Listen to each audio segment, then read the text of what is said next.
Managing director of হজ। সুবহানাল্লাহ কইবেন না? আল্লাহ বললেন, ইব্রাহিম বিশাল বড় কাফেলা বানাও, হজের আঞ্জাম দাও। সাইয়েদনা ইব্রাহিম বললেন, আল্লাহ দুদুমরু প্রান্তর, জনমানব শূন্য, মানুষ নাই, পাখি নাই, কেউ নাই, কিভাবে আমি হজের আঞ্জাম দেব?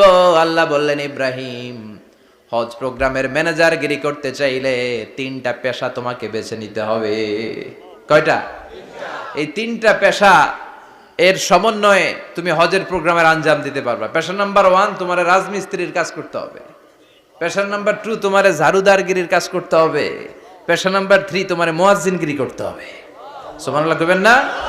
وَإِذْ يَرْفَعُ إِبْرَاهِيمُ الْقَوَاعِدَ مِنَ الْبَيْتِ وَإِسْمَاعِيلُ رَبَّنَا تَقَبَّلْ مِنَّا إِنَّكَ أَنْتَ السَّمِيعُ الْعَلِيمُ। সাইয়েদনা ইব্রাহিম আর কলেজের টুকরা সন্তান ইসমাইলকে নিয়ে রাজমিস্ত্রির কাজ শুরু করে দিলেন। আল্লাহু আকবার!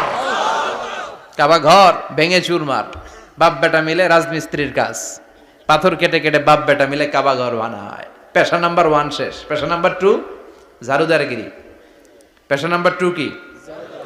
আল্লাহ বললেন, তাহহিরা বাইতিয়া লিত-তাইফিনা ওয়াল আকিফিনা ওয়ার রুকআইস সুজুদ।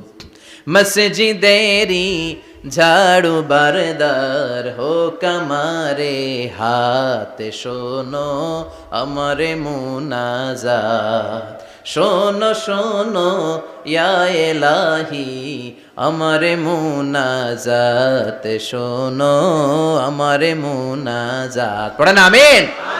আল্লাহ বললেন, তাহেরা পরিষ্কার করো, মানে ঝাড়ু দাও, বাইতি আমার কাবা ঘর, লিত্তাইফিনা তাওয়াফকারীদের জন্য, ওয়াল আকিফিনা ইতিকাফকারীদের জন্য, ওয়ার রুকআইস সুজুদ রুকুকারীদের জন্য, সিজদাকারীদের জন্য ঝাড়ু দাও।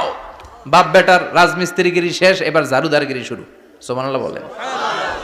এরপর আল্লাহ বললেন 3 নম্বরে মুয়াজ্জিনগিরির কাজ করো। ওয়াআযযিন ফিন-নাসি বিল হজ্জি ইয়াতুকা রিজালাও ওয়া আলা কুল্লি দামিরি ইয়াতিনা মিন কুল্লি ফাজ্জিন আমিক। ঘর বানিয়েছেন, এই ঘরে তোমরা হজ করতে আসো। সাইয়েদনা ইব্রাহিম বললেন, আল্লাহ আমি আর আমার পোলা ছাড়া কেউ নাই। কেউ আছে? মানুষ নাই, আপনারা কেউ নাই, আমি কার সামনে আযান দেব? আমি কার সামনে ঘোষণা দেব?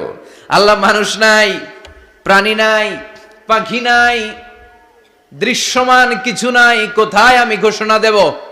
আল্লাহ বললেন, দাঁড়াও, দাঁড়িয়ে তুমি আজান দাও, ঘোষণা দাও। তোমার এই আজানের আওয়াজ